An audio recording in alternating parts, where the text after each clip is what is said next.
Hello, hello, my friends. Welcome back.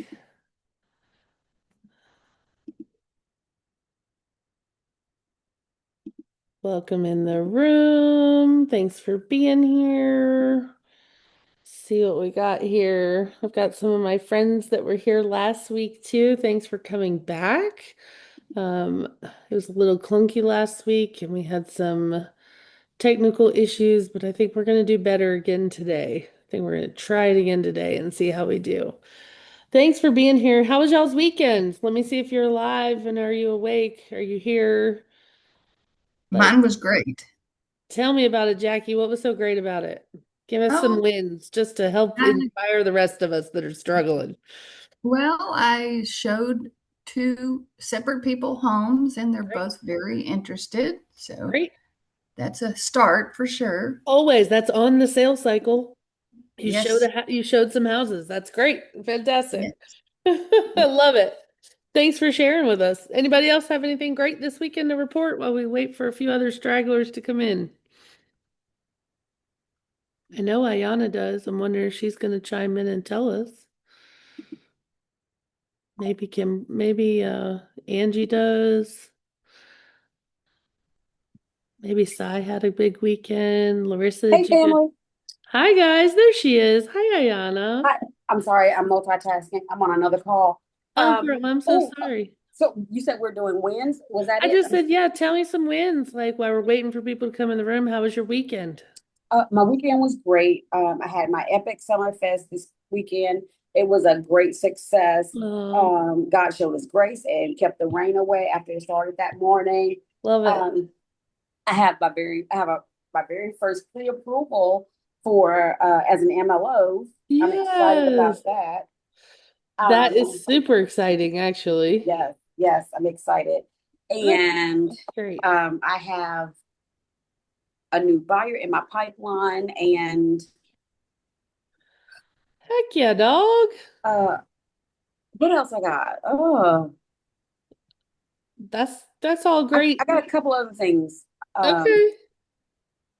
a couple other potential clients for on the MLO side. Excellent. Yeah. Wonderful. Well, I know you're just ramping up. You're just getting some momentum on that side. You've been in training and learning and getting set up and opening in all the states that you're licensed in, and now you're ready to take on loans and Yes, they are just coming through the door. So they're coming through the door. super proud of you. Thanks for sharing with everybody. I'm glad to hear your summer fest went well and the rain held out for you too, because so many of us had to cancel ours due to weather and whatnot. So I'm glad Yes, to hear that you got to have it. Fantastic. All right. I'm going to jump in. Thanks, Ayana, for sharing. I'm absolutely. going to jump right in. What we are talking about today, I taught a couple weeks ago in my agent performance lab. I showed these incredible agents a sequence that I use to go after expireds, withdrawns, and for sale by owners. I want to say very quickly, this is also a strategy. I'm so sorry, y'all. It is Monday and I'm struggling. I was doing the head bob about 30 minutes ago, so I'm gonna try to get through this with as much energy as I could possibly muster for y'all. All right.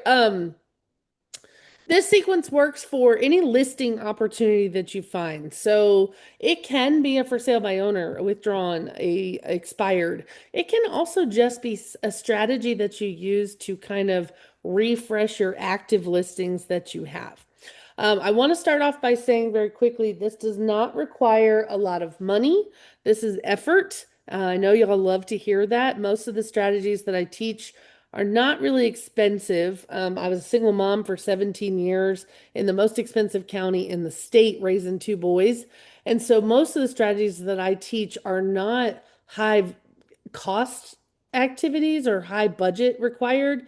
They're actually just effort and elbow grease. So, for let me ask too, real quick, just everybody who's in the room, is there anybody here who is, I know Sai is not at Epic. Is there anybody else that is not at Epic?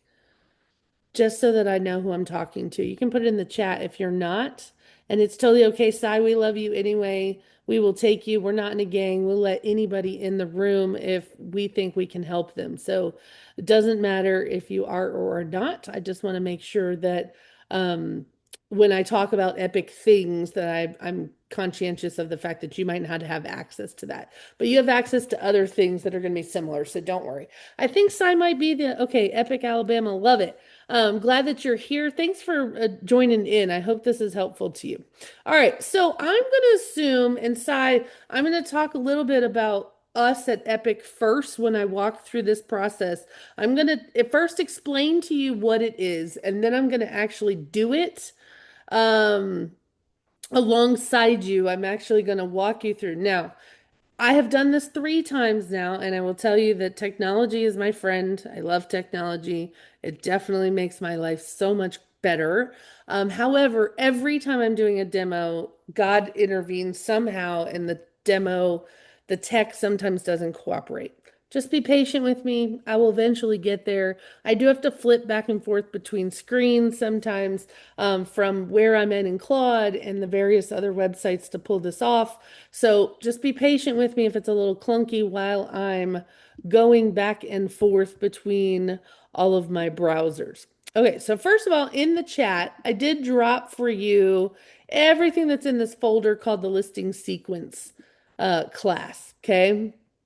And one of the things you'll see the previous recording from when I taught it. You'll also see a playbook in here that gives you all the prompts. I call this playbook your unfair advantage. It's the AI listing playbook. And what we're actually going to build today is a 3-step sequence that's going to position you to have a better chance at winning some of these listings that have been expired or withdrawn or for sale by owner. Or maybe you want to go after a non-owner occupied property that you found in the tax records, or somebody who doesn't currently have their house for sale. Maybe you're farming a neighborhood or something like that. So I want you to understand that we are building some assets to put us in front of a seller to try to help us win more listings. Okay. So the first things first is we're going to go find listing opportunities today together while we're on the phone. Okay. While we're on this call. And I'm going to show you where I go, where most of you have access to the lead pond. If you are here at Epic, our company actually generates leads on our behalf. They run sponsored ads for every listing that I have that's over $400,000, but they also run sponsored ads in the markets where we have agents. So for us, a lot of us have access to what we call the lead pond. And the lead pond means that we have access to leads that our company has found or scrubbed. And you'll see that there are 32,160 leads in North Carolina right now. Now, I only have access to one lead pond, although I'm licensed in multiple states. But I have access to all 32,000 of these leads, and I can pick and choose which ones I want. I want to give you guys a little tip real quick. Most of you, I hear from a lot of agents that they're not really sure how to use Lofty, and that Lofty is confusing. Even coming in to grab some of these lead ponds can be some of the leads from the lead pond. You just have to get used to it and you have to learn how to do it. Now, because they cover the entire state, you don't want to just accept any leads that are not really in your market area, or maybe they're just not even a lead that you want. So first things first is we're going to actually go through the leads, decide which listings we want to go after, and I'm going to give you some criteria. Then we're going to create a really impressive landing page using AI. That landing page is going to have some photos from the property. It's going to have some information about the property. It's going to have some suggestions if it is a withdrawn. It's going to have some market condition information. It's going to have what this market takes. If it's expired, it's going to look at the listing through a lens of how could we improve this property. We call this a listing rescue sequence because typically your withdrawns and your expireds have all those sellers have already raised their hand saying that they're interested in selling their property. but either it failed launch, which is basically what an expired means, the launch failed, or they had a life circumstance or some kind of change, or they took a break. Maybe they were quitters. So I call my expired failures, I call my withdrawns, quitters, and my for sale by owners are my cheapskates. Now, obviously, I'm not calling those people any of those names to their name, to their face, but I'm just saying when I talk about them specifically, an expired basically means they were not successful in selling their house. A withdrawn means something happens or they gave up, they quit, or maybe their decisions changed, their circumstance changed. But they've already raised their hand, kind of indicating that at one time they were interested in selling their house. So, with that, we're going to create a landing page that's really impressive. It's basically a property website. Then we're going to actually create a QR code that leads the seller back to the landing page, and we're going to draft a really great letter to mail to the seller. Now, I want to talk about one strategy here, one thing here, and all of y'all have your camera off, I think, so I can't even tell if y'all are listening to me or just kind of I'm in the background. But here's what I'll say. There are people who have questioned me and be like, well, I have their email addresses. Can't I just email it? You certainly can. This strategy works and is effective because I want you to think about our consumer. They get 300, 500 emails a day. Your email is among many because most agents are going to send an email or a text because that doesn't require a lot of vulnerability. Most agents are going to um, send something that just is one-sided because it's very passive and um, it is, sorry, somebody's trying to get in the class. Um, So it is a sequence that works because we've developed it on purpose to get attention. And the biggest attention you can get right now is not sending them another email. They have 1,000 emails. You could send a video text, you could send a text, but that might get buried as well. What the reason this is so impactful is because typically we go to our mailbox and all we get are bills. This is a very custom letter that is a custom presentation that we put together for the seller, and it's going to help you stand out among the competition, which is why I call it your unfair advantage. Okay. So, first of all, I'm in the lead pond in Lofty. First of all, I'm going to select listings that I actually want to try to go after.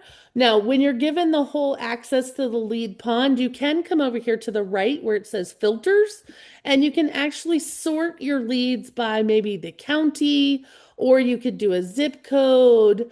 You could search it by city name if you want. If something that you feel like is more going to be closer to your area, you can choose how you want to filter them.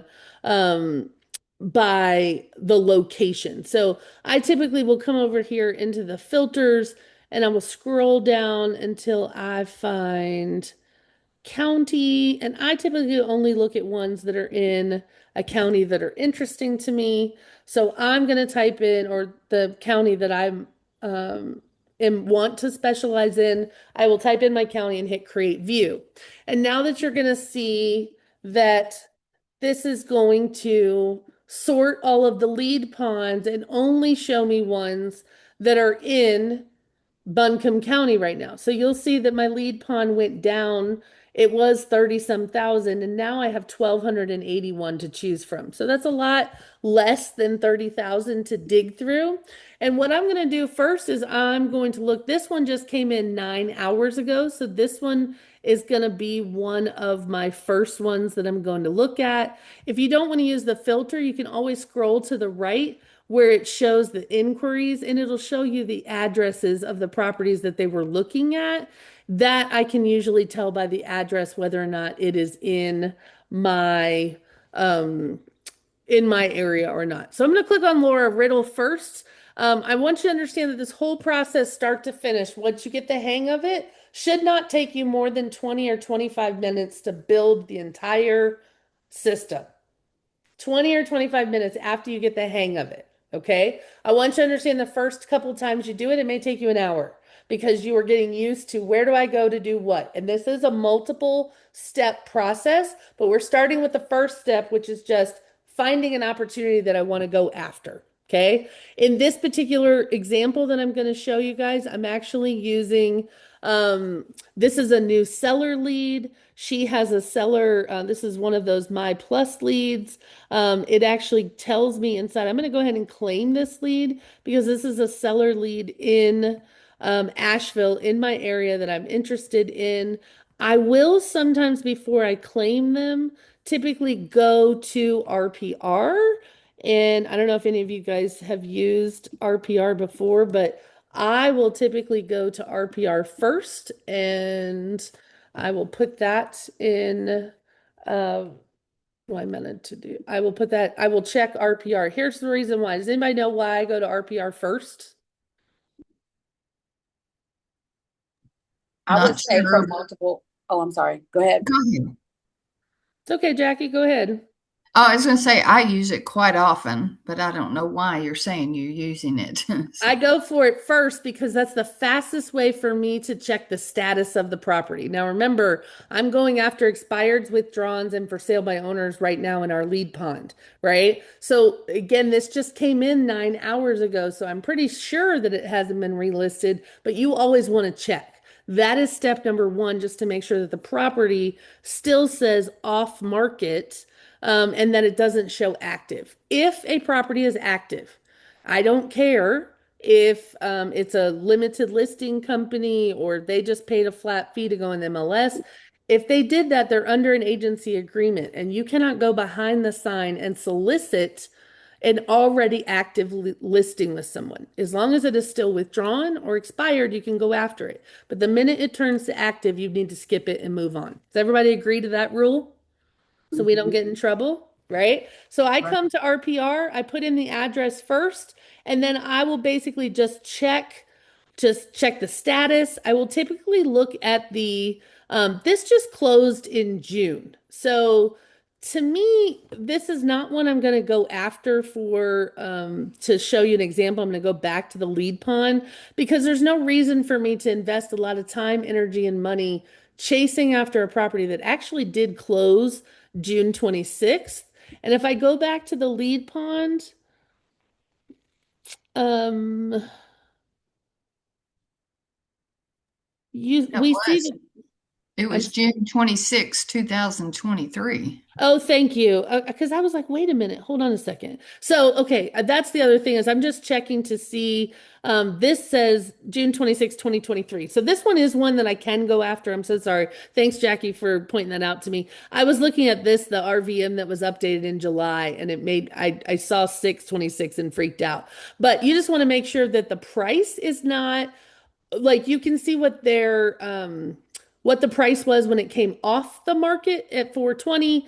It's currently estimated around 430. So they're not too far off. Sometimes I will pull these up and the seller price, I can tell you why it was expired. Some of them would be because they were greatly overpriced. I'm looking when I go in here and I'm looking for properties that I want to go after. Now, this one does not show me any interior pictures of the property, but normally I would be able to just on RPR be able to scroll through the photos. But this one I'm not seeing any, so I might have to go to one extra step and go to my MLS, the old MLS, and search for the withdrawn. But if this was withdrawn in 2023, some of your MLSs may not go back that far. You don't need a lot of the pictures in order to go after a listing, but sometimes they help. So just for this giggles right here, we're going to go ahead and take this picture while we're on it. I don't know if it'll let me. Ugh. It won't let me take that Google picture. So what we'll do is just because it's from a Google map, let's go ahead and go to, this is 23.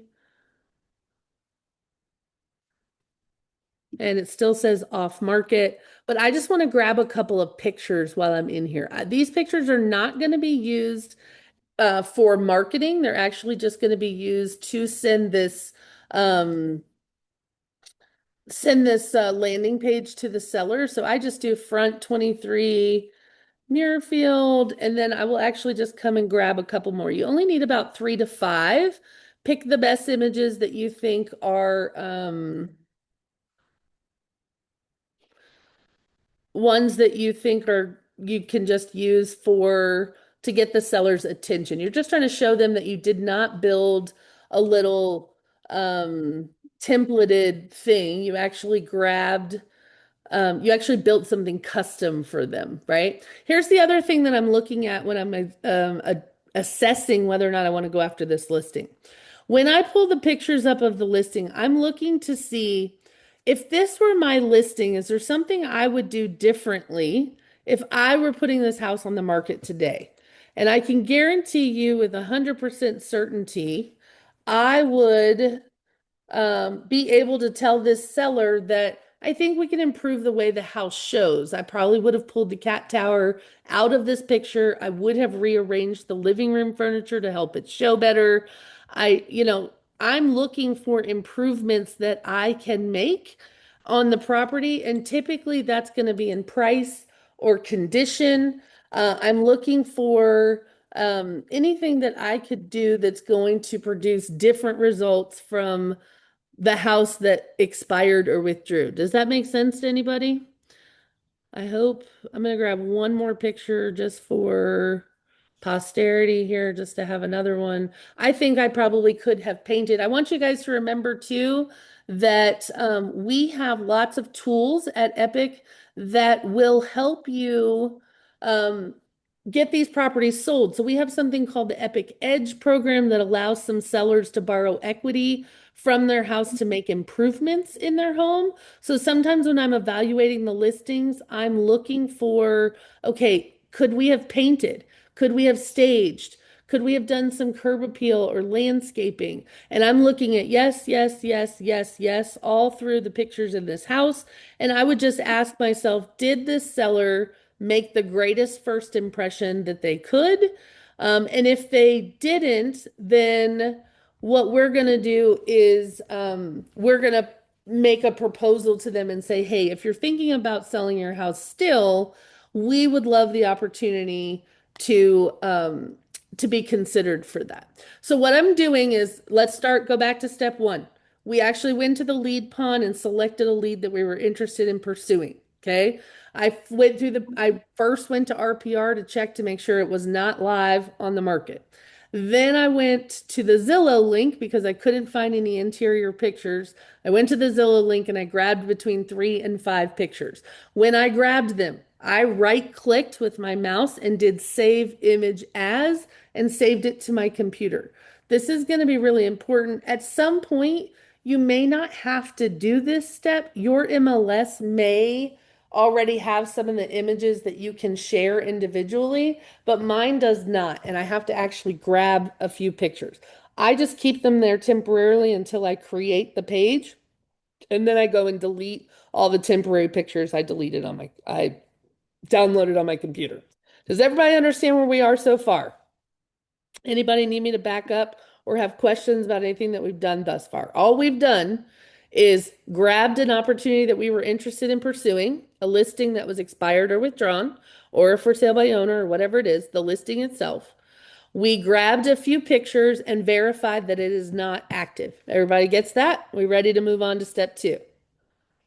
Hit me yes in the chat if you're ready for step two. Yes. Yay, Jackie. Thank you so much. All right, I already have, because I've been doing this, I already have some of these prompts, and I'm going to stop my screen share from where I was and share again for you guys. And I want you to understand how many of you are using AI right now, and tell me which one you're using in the chat so that I know. Thank you, Larissa, for telling me it was 2023. I appreciate that too. Um, how many of you are using AI? I know Ayana is. Are you using Claude or are you only using ChatGPT? Okay. Chat, chat, chat, chat, chat, chat. Okay. I love ChatGPT, but one thing I will teach you guys, and thank you, Larissa, for plugging Marbleism. Appreciate that. Okay, Angie, you are about to sign up for Claude today, and I'm going to show you why it's worth it, but don't sign up until I show you this because I promise you this is why I also, thanks, Ayana, for plugging Marvelism too. I'm a Marvelism fan, so I love getting as many hands as I possibly can. I'm going to tell you why I converted over to Claude 2. Now, I have been a chat user since it first was launched. I was one of the first invitees that had a code and an invite code to beta test it. And I've been a Chat GPT user for many years, and what I've been able to accomplish on chat is incredible in the last 3 years. However, I use Chat GPT typically for planning, strategizing, organizing. But one of the things about ChatGPT is you have to actually take the prompt from ChatGPT. ChatGPT will give you a result and an output, and then you kind of have to do something with it. You either have to paste that somewhere else or you have to take that and do something else with it. The way Claude works is Claude has a chat function, just like everything else. These are all my chats down here, but it also has something that's called co-work. And co-work and code allow Claude to actually take what you've given it as a prompt and it actually creates things and does things. Claude, you can actually open your Chrome browser with a website that you have to go to. So let's say My Lofty, Showing Time. I've connected it to my Stripe account, and it will actually write the code and do the programming and actually go through and click things and do some of the things for you. So instead of having to have another workforce that takes the thing from ChatGPT and has to do something with it, I actually create the whole project in Claude, and Claude builds the whole landing page, the QR code, and the letter for me all in one place. Okay. Are you ready for me to show you what that looks like? Let me show you how it's done. So what I do is I actually will, I already have some of these prompts in here. And so I'm going to go to client fulfillment because that's one of the projects that I have already started. And I'm going to start a new chat. Now, in the chat for today, I gave you guys a link to my Google Drive folder that has all the resources that you need. It has the prompts, it has examples, and I know you can't see my screen while I'm grabbing it. I will come right back, I promise. But if you go to the Unfair Advantage AI listing playbook that I gave to you, let me go back to my screen share so that I can actually show you what I'm looking at the moment. This is actually the playbook opened up, and here was the cover. This is your unfair advantage. We're going to create 3 assets. You only need one tool, really, which is Claude. Claude is $20 a month. I have the more expensive one because I do a lot of AI setups for small business owners, and I need more tokens and bandwidth. One tip I want to give to you before you start using Claude. Get ChatGPT to teach you how to use Claude without using up and eating up all of your tokens. Because what I learned the hard way was if you're a ChatGPT user, like most of you are, you're used to giving ChatGPT a lot of resources. Like you attach files, you will upload emails or PDFs or give it pictures or things like that. And you'll load it full of a lot of data and then you'll ask it a prompt. Well, when you do that to Claude, you're eating up your tokens because it has to read all the data that you upload first. So what I did is I tried doing this on my own and I realized that I was eating up a lot of my tokens and it would tell me I had to wait 3 or 4 hours to get back on it to finish the project that we were doing. So I had ChatGPT teach me how to better how to get more out of it without running out of tokens in order to build these assets. So I'm going to tell you to start with getting ChatGPT to teach you how to do that just so you don't run out of tokens real fast. So let me talk about what this looks like real quick. Um, the playbook is going to teach you how to use Claude to build a 3-piece marketing system for every listing opportunity you want to go after. It's going to create a landing page, a QR code, and a print-ready mailing letter, and a live lead capture form that delivers inquiries right to your inbox. And I'm going to show you how we do all 3 of those things.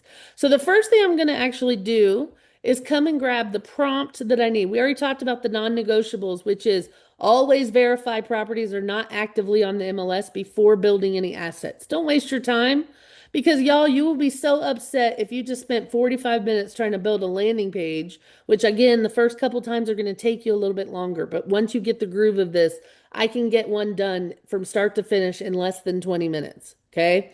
But you would be so mad if you spent 45 minutes trying to build this only to find out it's already relisted with another agent. You just wasted your time. So check first to make sure the status says that it's not active. Okay. So I usually search the address on my MLS or I search on RPR. I confirm that the status is not active. I do usually check public records just to confirm that there's no active listing under any MLS number. So I'll just put in the address typically, and Zillow will tell me if it has an MLS number usually.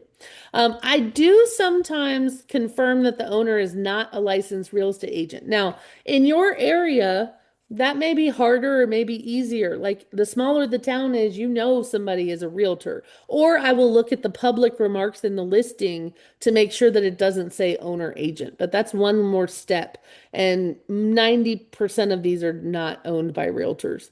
I confirm that there's no flat fee agency holding the listing. If the property shows back on the market or relisted, I don't mail anything. I just skip it altogether.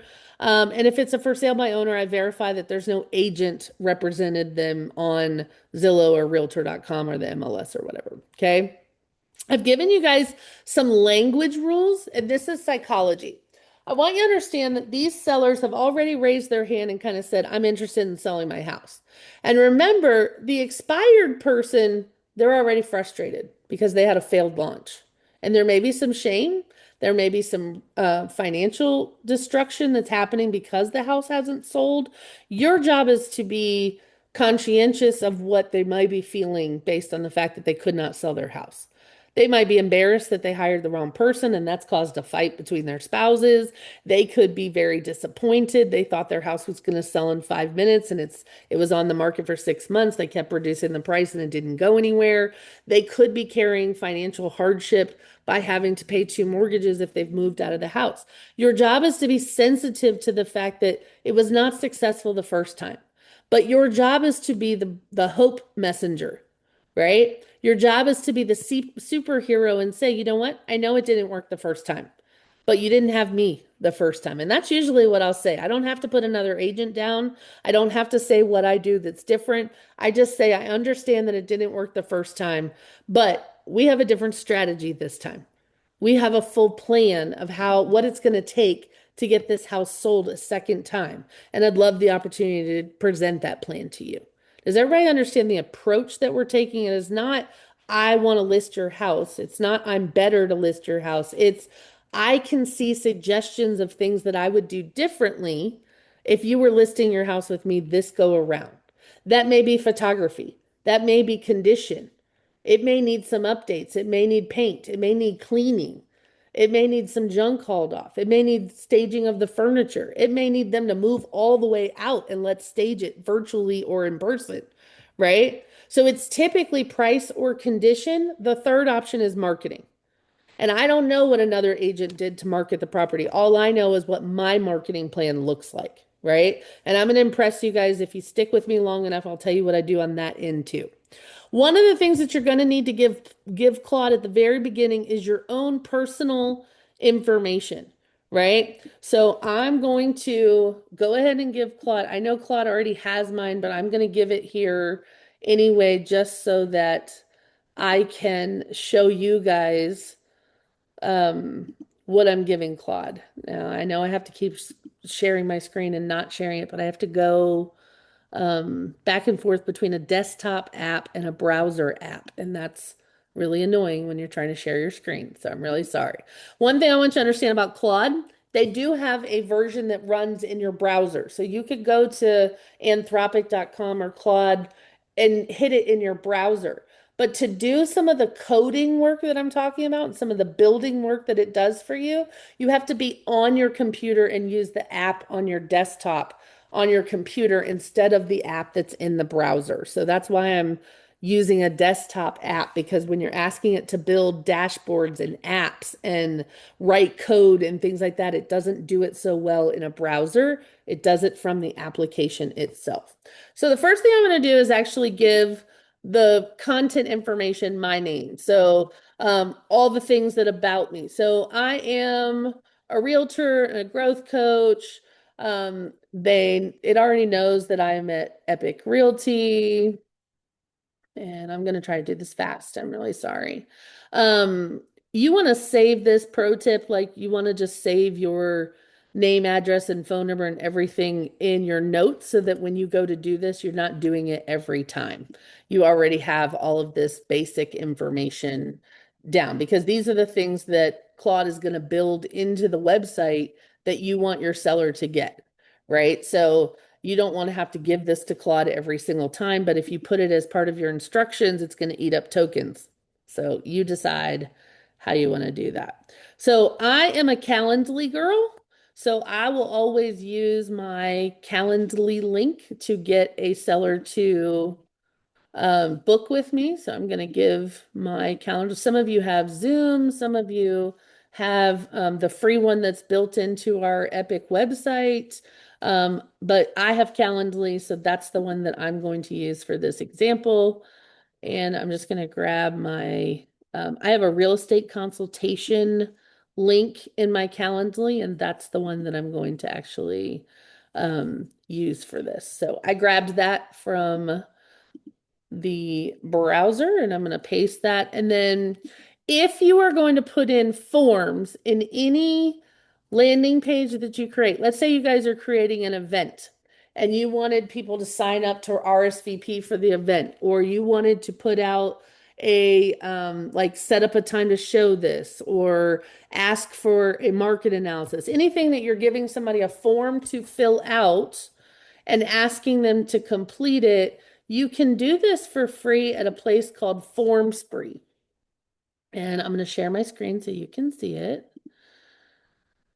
And let me get to FormSpree. FormSpree is free. You don't have to pay anything for it, but you do have to create an account there. So when you first come to this website, you would come to formspree.io and you would register for a new account. I already have an account, so I don't need to go there for a new one. But every time I want to create a different form that someone is going to embed in anything, I'm going to go up to a new project, and this one is going to be for example, for this one, I'm just going to use the property address, but 23 Muirfield Drive. Thanks for being patient with me it's hard to show somebody what you're doing when you're bouncing back and forth between tabs and trying not to go too fast. So please forgive me. But I promise I'm going to make sure that you understand. Okay. So I created a project or whatever, but one of the things that I want you to understand is all you need from this is this little code at the end here. So, um, my 23 Muirfield that I just created.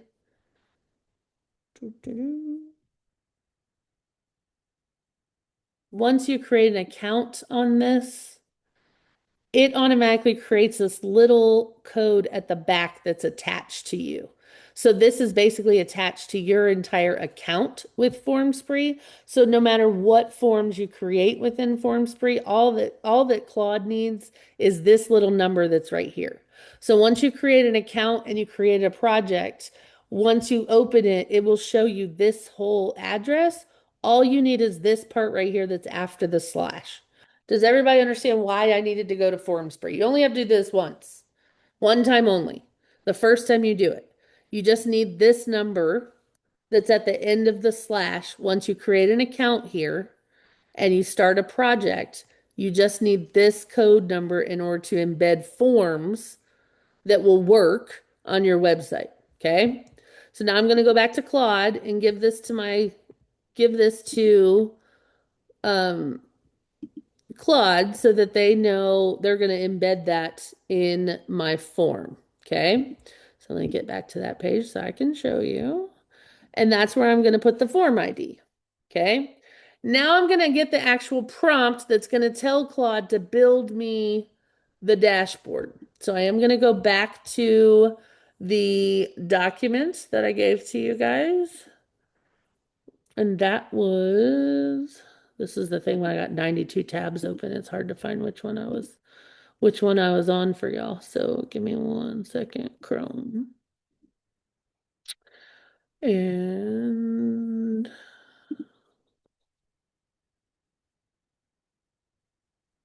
I did give you guys the prompt in the playbook that you're just going to copy and paste into Claude to build the dashboard. So, um, let's see here. This one was a canceled listing, so I don't want to use the prompt for the expired, but I'm going to actually use the withdrawn one. So this is the prompt itself, and all you're going to do is copy the prompt just here. And you're going to go back to Claude.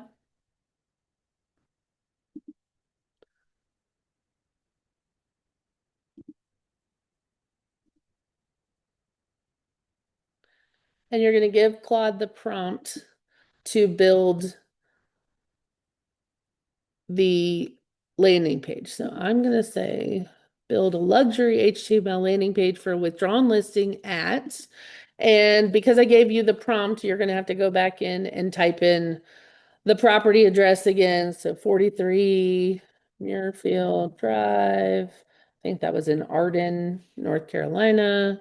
The agent info, I'm just going to put above.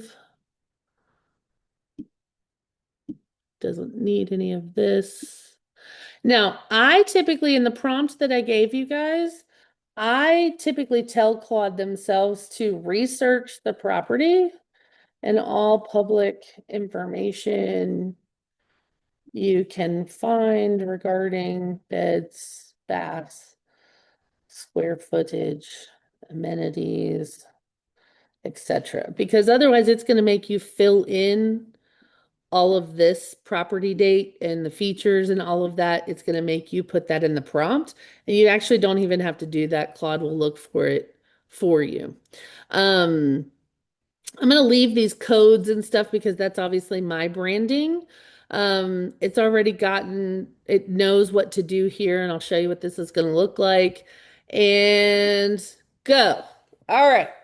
So what we've told to do is to build a luxury real estate landing page for a withdrawn listing. We gave it the property address. We gave it our information. And that's all we've told it yet. And we gave it our form spree number. Everybody with me there? That's all we've told it. Okay. So right now, Claude is doing the research on the property. So it's gathering from Redfin, LoopNet, all these other syndicated websites to confirm beds and baths. It's looking up the property record and the tax records for me. It's looking at the Zillow home value.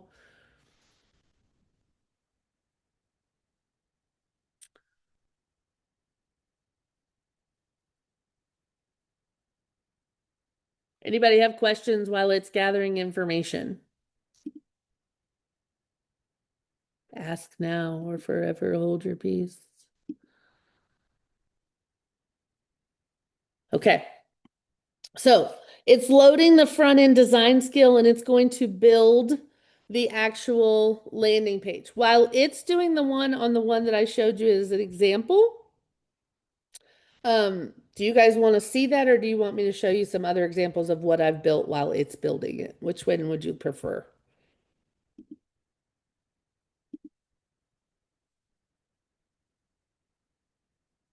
Well, let's just wait for it since nobody has an opinion.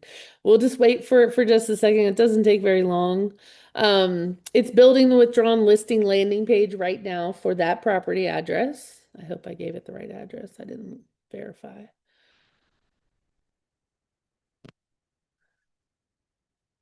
And while it's building, I typically will go back to the lead pond and grab 2 or 3 more. So do you see I can actually have 4 or 5 running at a time. I just come in and start a new like a new chat with the new property address and give it the same prompt. And so what I do every day is I will check the lead pawn or I will check my MLS. So that's the thing, Si.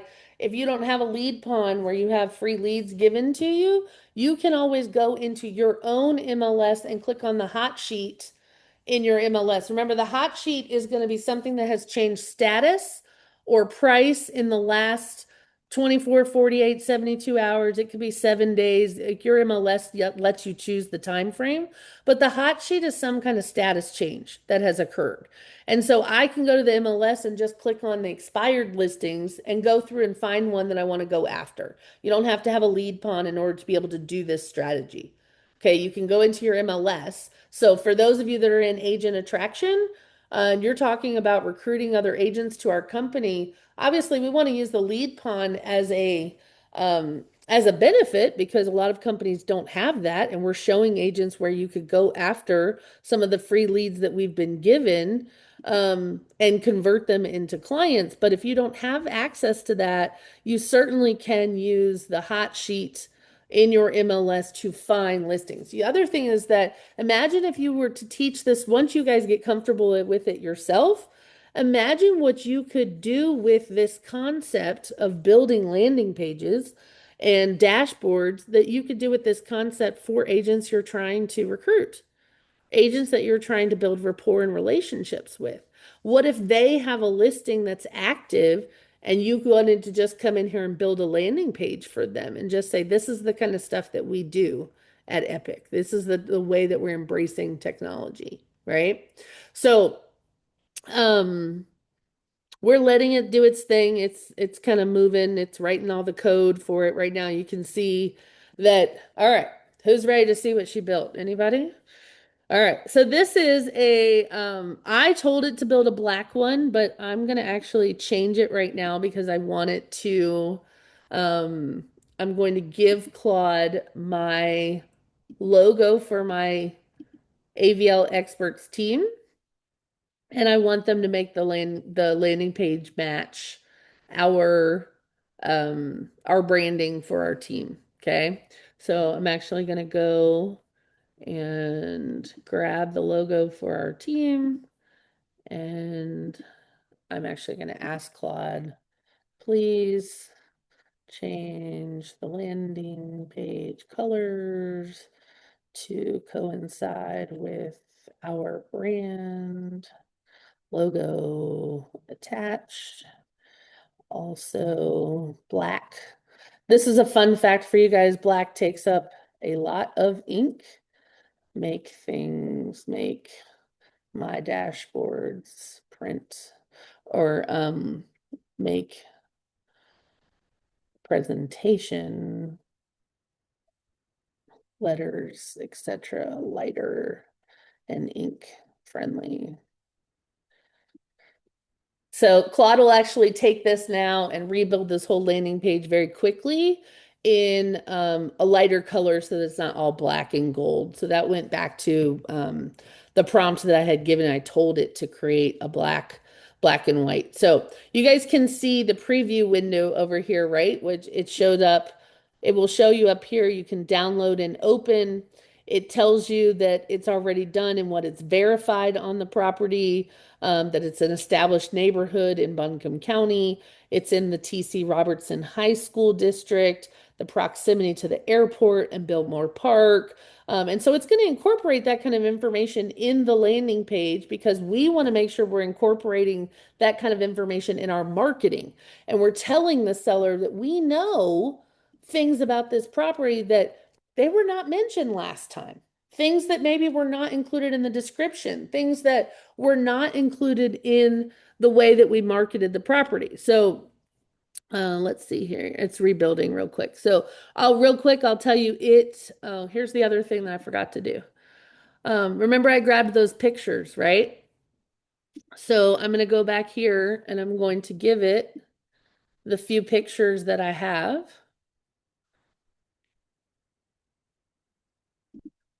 And you'll see that it'll actually, remember those 5 pictures that I saved at the beginning? I'm actually going to give those to Claude now, and they're going to replace and go back and reformat the landing page. So again, the landing page takes the longest of what you're building, but I promise it gets faster when you save the prompts and you have the things already how you want it to be. That becomes you do it one time and you just copy and paste. And the only thing that changes is the property address. Everything else is going to stay the same. Your agent name, where you work, your logo, your phone number, email address, all the contact information that you want to give them, that's all going to be the same. So make that part of your prompt and then just copy and paste that into your with the property address each time you want to build one. Okay, that becomes very simple. Is anybody already confused about what I'm doing? Have I lost like 5 or 6 people? Or are you guys following along? Okay, I'm following. wonderful. Thanks, Jackie. I appreciate that. Hopefully everybody else is too. All right, let's give it just a second. We're almost in the home stretch because we only have 2 more parts to build, but we build those in about 30 seconds. So, um, this particular property was withdrawn. So our system built a landing page that talks to the seller about why sellers typically take their house off the market. It says stepping back is a decision and usually an informed one. They're not walking away from the goal, they are protecting it. And here's what that choice usually reflects. Either they listened to what the market told them, feedback came back, and they decided um, to act on it rather than push against it, right? We're reinforcing that it was okay that they decided to take their house off of the market. The timing belonged to your life, not to a calendar. So maybe the job situation changed, or they had to report, or maybe they were going to buy another house and that house fell through. We don't really know what their reasoning was for the withdrawing unless you have intel information. And then I would certainly include it if you have any insider information. All right, so it's gone through and rebuilt all the colors that it needed to, and has rebuilt the website itself with the information that we have. And now it's actually saved my palette. So from now on, it's going to build using those colors. So let me show you what it looks like so that we don't have to look at it in preview mode. And let's see if it embedded any of the pictures. Sometimes it does, and sometimes it doesn't. And then let me get you guys looking at the actual.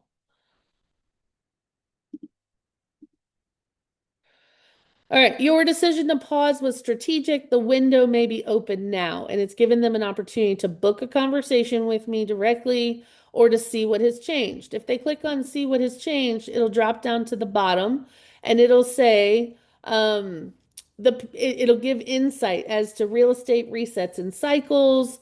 It tells it that competing inventory sells and the comparison shifts, and it kind of gives them just some insight as to the hope that we can do something differently this time. And it just tells them it's validating their decision to take their house off the market at that time. But we're always going to look at what has changed since 2023, right? Remember, this house was taken off the market in 2023. So it's letting them know that the buyers that were in there in 2023 are not the same ones that are here now. It's letting them know that financing conditions have changed as well, and that is worth checking now to see if they would be favorable in the market now. It talks about thoughtful timing. It beats urgent timing. And so, like, if you have 3 questions today, I'm sure you're wondering, what would your home realistically sell for today? What conditions would need to be true for you to feel good about going back on the market? And then what would you do differently this second time? And then we tell them book a consultation. Do they want us to meet at the property? Do they want to get on a Zoom call for a consultation? Or do they want me to call them? And if it says if you just prefer to start in writing, this is that form that it created so that it's going to come to me and it'll just say, this will tell me that the seller got their report and that they've reached out to me and asked me for more information. Now this does not have the photos that I told it to do. So I'm going to go back here and ask about the photos with Claude because it looks like it's actually embedding the photos now. I just wanted to show you what it did with the color change first, but it actually is telling me that it's looping in the photos right now to show it. So it's reloaded And we will go and look at the new website, the landing page.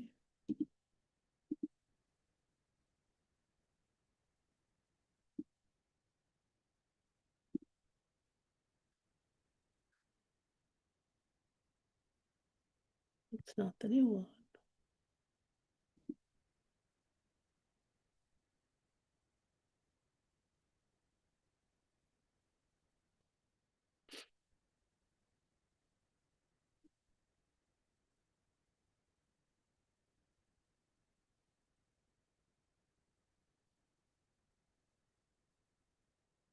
There we go.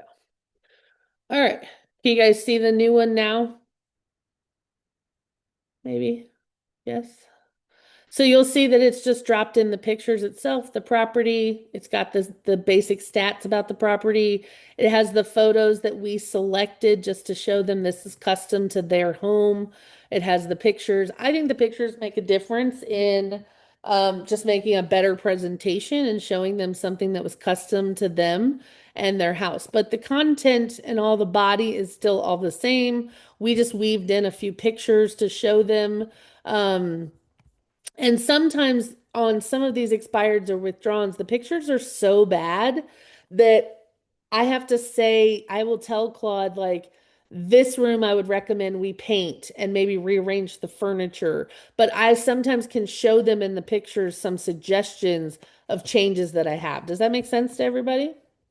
All right, who's ready for the next step? Anybody? Me. Okay. I'm ready. All I'm right. ready. Okay, so I want to back up just a second and tell you what we did, just so that everybody's on the same page. We were in Claude and we told Claude, we gave it the photos and we told Claude to, you know, to insert the photos a little. We just gave it the photos. I didn't even have to tell it what to do. I just attached the photos and it went ahead and laid them in.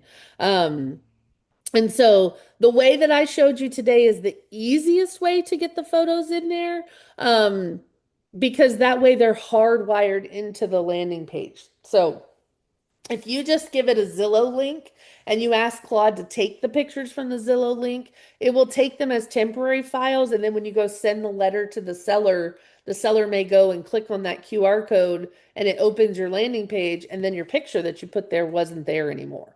That's embarrassing. So I learned the hard way that you have to actually take the pictures and just save for, 3 to 5 and add them, and then they will be hardwired into the landing page.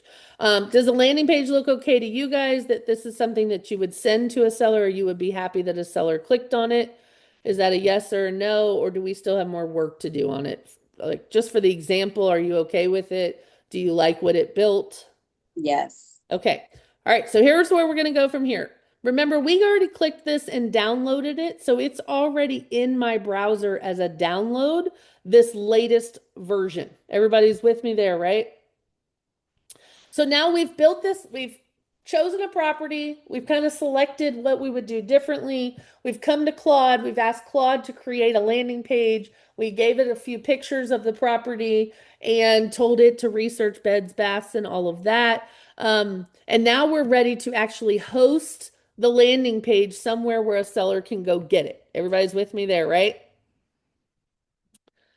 Now we're going to go to Chrome, back to Chrome where we are, and you're going to go to a website called Netlify. Netlify is also free. Now, I will tell you that Netlify has plans. If you're only going to do a few of these, every time I change my tab, I got to share my screen again, so hang on. All right, one thing to know about Netlify. Netlify is just a place where you're going to host landing pages that Claude creates for you. It is basically like the host where you would they're gonna host your data and the person's gonna go there later to go see it. So what we're gonna do is we're gonna add a new project because this is the landing page we just created. Everybody's with me there, right? We're adding a new project. Netlify is free. You do get a limited number of hostings that you can do. You get credits if you want to create, like, if you want to do it right in here, you'll get some credits to be able to do it in Netlify without using Claude. I don't know. I've never tested it, so don't ask me if it's better or worse because I don't know. I actually have the paid version. I think I paid $20 for Netlify because I use this every single day, 30 times a day for my business. So just know, depends on what you're doing with it. You may not need to upgrade to the paid. Okay. This is the latest download version that we just made, version 3.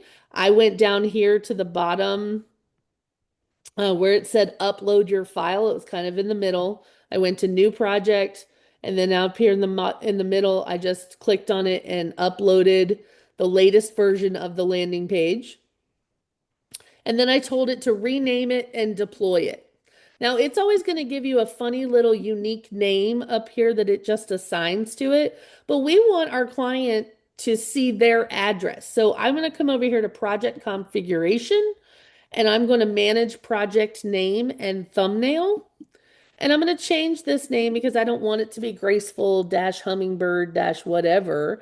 I want it to actually be the property address, which is 43 Muriel. Now, sometimes I will put AVL experts in front of it so that they see our name. For this particular example, I'm just going to leave it for the property address um, and click save. And now we're almost there. When I click on that website, this is the landing page that we are going to send our sellers towards. But I have another step because now we have to go back to Claude and we're going to give Claude, we're going to copy and paste the landing page to Claude so that it knows we've already hosted it. And I will give it to Claude just so it knows that it's active and live. And then I'm going to tell Claude to create a unique QR code for this landing page that we will embed into the letter we send to the property owner. So it's just reading this to see, okay, did it everything that I wrote when I was building the landing page, when I uploaded it to be hosted, does everything look the way it's supposed to? It's checking to make sure it's formatted properly. It will also sometimes suggest, hey, let me fix the margins on that, or I didn't like the way this loaded.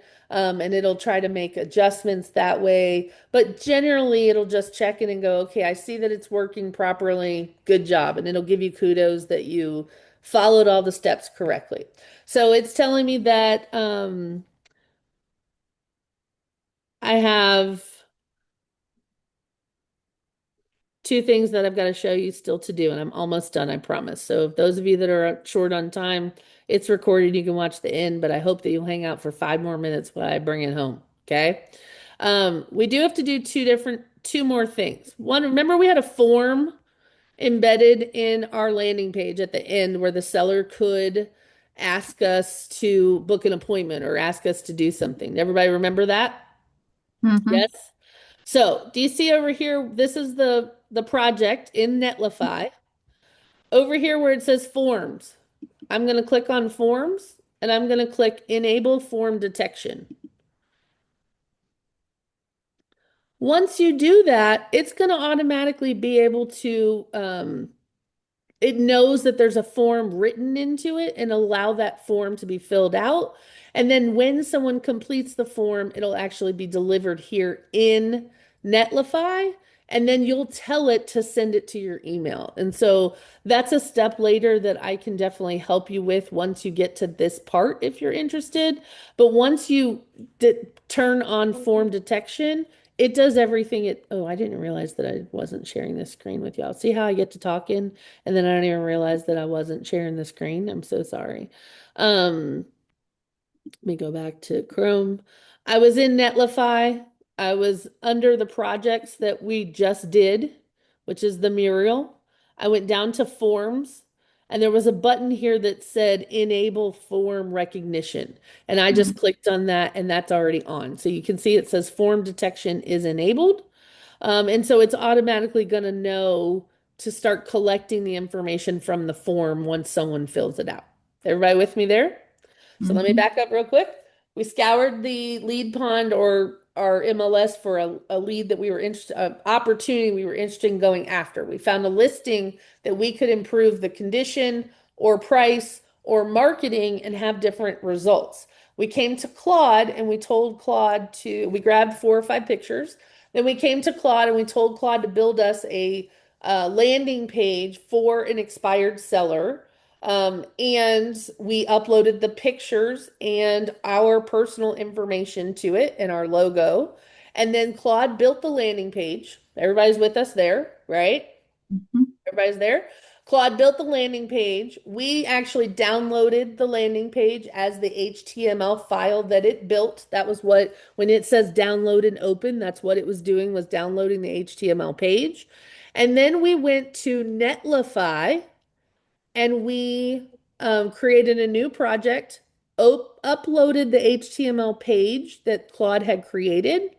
We renamed it to the property address, and then we copied and pasted that link back into Claude so that Claude can create the QR code and the letter that's going to the seller. Is everybody with me now about that's exactly what we all just did over the last hour? Everybody with me? I'm Mhm. sorry. It's okay. You can be sorry. Go ahead. Let's go back to the letter creation. Yep, that's where we are right now. Okay, I know I missed the step. I'm sorry. No, I haven't shown it to you yet. We were just doing the QR code first Okay. because basically I took the landing page from Netlify and I copied that link that Netlify gave us. Let me go back there for a second. I think that's where I confused you guys for just a second. I'm going to go back to Netlify. So in Netlify, if I go to my projects, the one we just did was right here. I copied this link up here. 43muriel.netlify.app is the actual link to the landing page. It is essentially a written, we call it a landing page, but Claude calls it an actual app because it has functionality. It can do things to it. I can build in seller net sheets in here. I could build in a to-do list for my seller. If this is I want you to think about what the implications are this for future products that you could do. For every one of my sellers, I could create a landing page for the property that is specific to that property that has maybe the floor plan, the HOA information, the covenants and restrictions. It might have pictures of community amenities or local stores and local businesses around it. It might have a map. There's tons of things that you could actually include in these landing pages for other purposes if you wanted to use this strategy for other things. But for this particular strategy of converting a withdrawn or expired or for sale by owner, you're just trying to get the seller's attention in a way that's different than everybody else who's calling on expireds or withdrawns. So what we're doing is creating a custom landing page that has advice and has information about what we could do differently. And then you're creating a custom letter that is going to get mailed to the seller to get their attention. On that letter has a QR code that drags them to this landing page. Okay. But this landing site web page is what I took to go back to Claude to create the QR code. Okay. So if you guys can see my screen,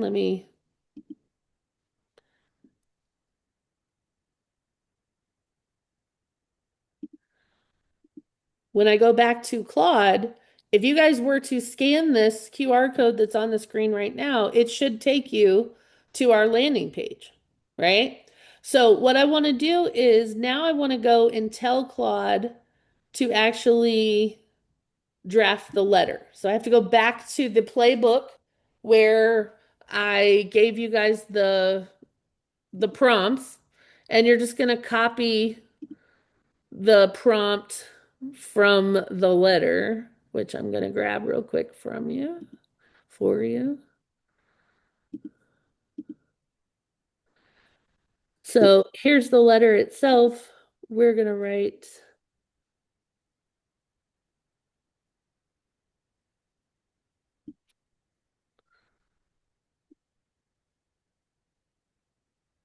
I'm going to go back to Claude.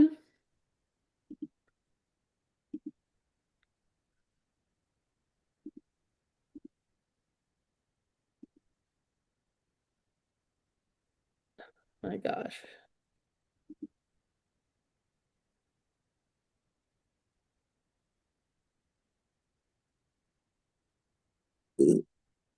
Bear with me, y'all.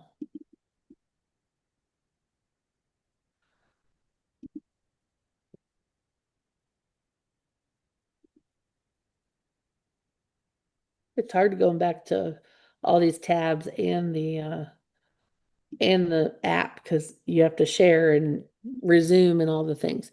Okay, so this is the write a print letter, print ready luxury mailing letter for a withdrawn listing at, and it already has the property address, obviously. So at this address now, you may want to have checked. Here was what was one of the steps that we skipped that I assumed the seller lives at this property. But where should you go to verify where you're going to mail the letter?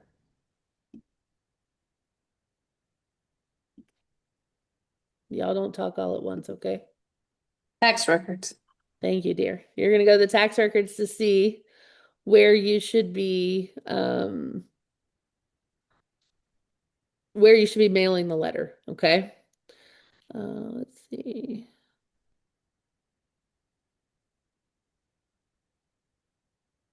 I repeated my.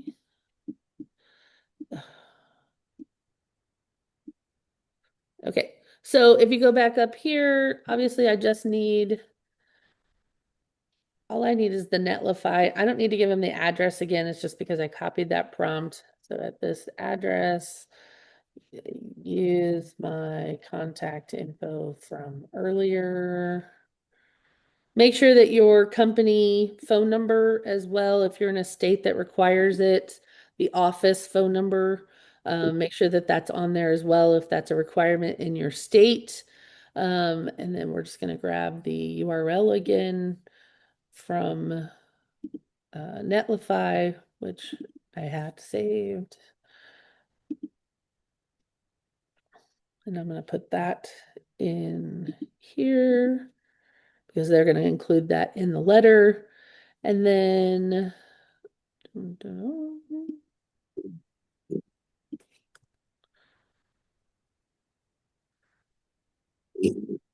the signature, use my contact info. And then it's going to draft the letter. And then I just have one more little tweak and then you can see the whole thing put together. And I realize this feels like it took you forever. You're not going to, I promise it's not going to take an hour per address. It's because I have to go back and forth and show you. I pretty much got the sequence that I don't need to bounce back and forth as much. The prompts are already saved in my projects that way. And then all I do is just give them an address. I just load in the address. And so it can take me 15 minutes to 20 minutes to pump out, maybe 30 minutes to pump out 6 or 7 at a time. So your job is to decide like, okay, the more you do it, the faster you're going to get at it. I want you to be very conscientious about how much time you're spending doing this because, again, you need to be doing high value activities that lead to a paycheck. This is prospecting for new opportunities, though. This is looking actively and shooting your shot for an opportunity. Instead of just calling a withdrawn or expired, you are putting together an asset that is attention getting, that is more professional and separates you from the masses. Let's say 50 people called this seller. How many of them actually sent a custom letter to them that had a QR code that sent them to a custom landing page that allowed them to, see the options that they have in front of them, right? And your goal is not to get the listing. Your goal is to get an appointment. Most of you will tell me that once I'm in front of a client, I have no problems. I do really well. It's getting in front of the client that I struggle with. Well, this is one of the ways that you can get in the door. This is one of the ways that you can actually get the appointment. And your landing page, I didn't show you a real fancy example of a landing page today, but I told you you can do lots of things with those landing page. You could do way more technical than what I did for today's example. You can insert calculators and charts, and I can even blow your mind even further. I have been creating seller dashboards for all of my sellers who have active listings, and I can actually embed live statistics and data from my MLS programs that I have access to in the dashboards and landing pages that I'm creating from Claude. I can only do that with Claude though. I can't do that with ChatGPT. You can do that with Perplexity or some other tools, but I want you to understand that what I'm creating for these sellers, they are things that the seller can look at in real time and see what's the average days on the market in this zip code. How does my house compare to other houses on the market? My seller can look at their dashboard every week and see what our marketing plan for the week is and what our activities have been. Can also see the feedback from showing time that I have built in. So there's lots of things you can do. If you're not super tech savvy, I don't want you to be scared. I don't want you to I don't want you to not do it because you think you can't. I want you to try it, and when you get stuck, you call me. This is the letter that it created, so it has our my information at the top. It's branded per our colors and has our logo on it. I would actually go through and give them give them the owner's name, and just let them know, hey, we know that you made a choice to take your house off the market, but let's talk about what's possible now. Let's talk about what I bring to the table. And then if it would be helpful, I would love to prepare a current value range for you, but please scan this code and see my approach and then schedule a time that works for you. And then no commitment, no pressure, just a conversation about where things stand. And so my only tweaks on this is just to make sure that the letter prints 8.5 by 11. And then I just print it and drop it in the mail and I sign them. So, questions about what we did?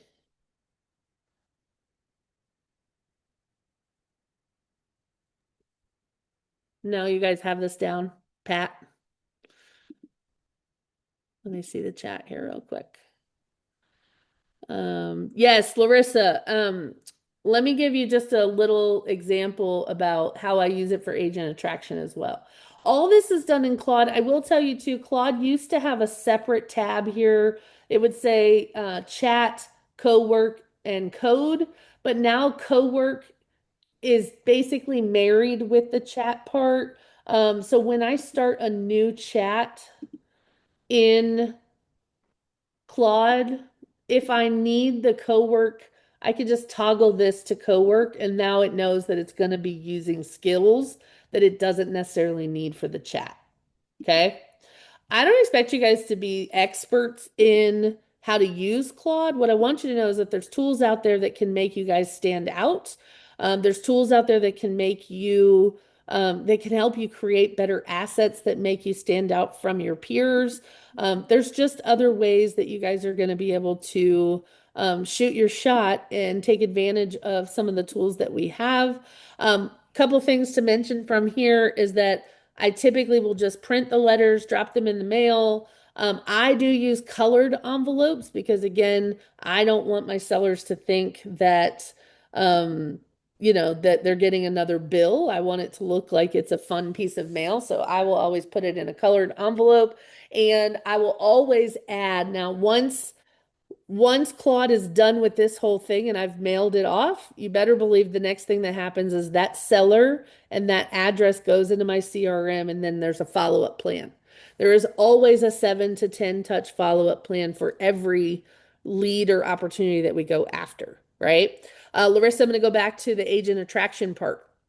So I was telling Ayana last week on a coaching call that for her, she's a loan officer and a realtor, and she also does agent attraction. But one of the ways that she can build relationships with realtors is to, let's say she's targeting an agent that she wants to attract, and she pulls up and sees that that agent has like 4 or 5 active listings, right?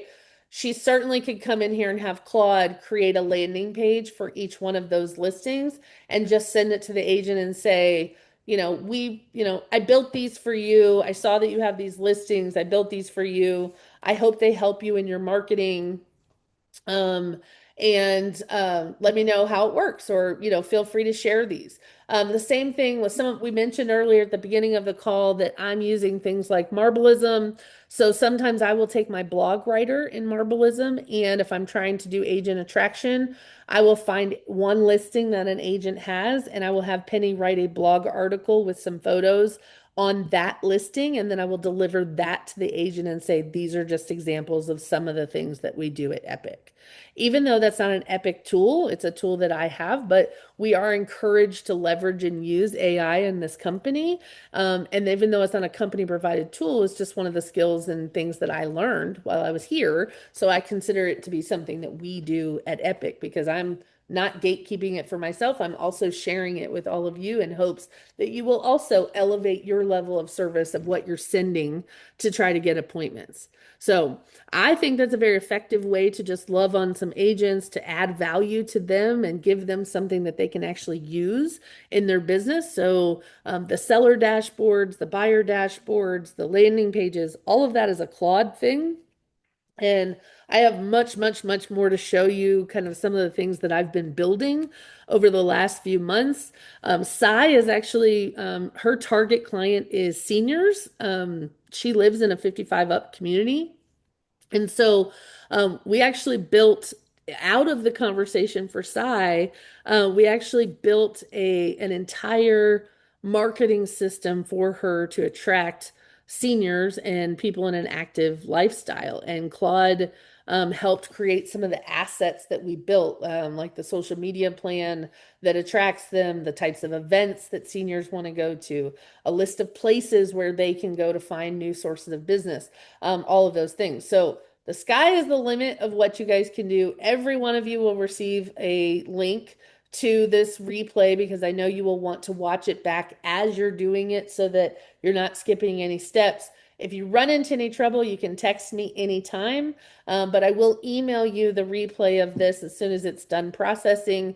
And I would love to hear some feedback about any of you that tried this sequence and this strategy out. Remember, it's all about, I did want to point out one more thing.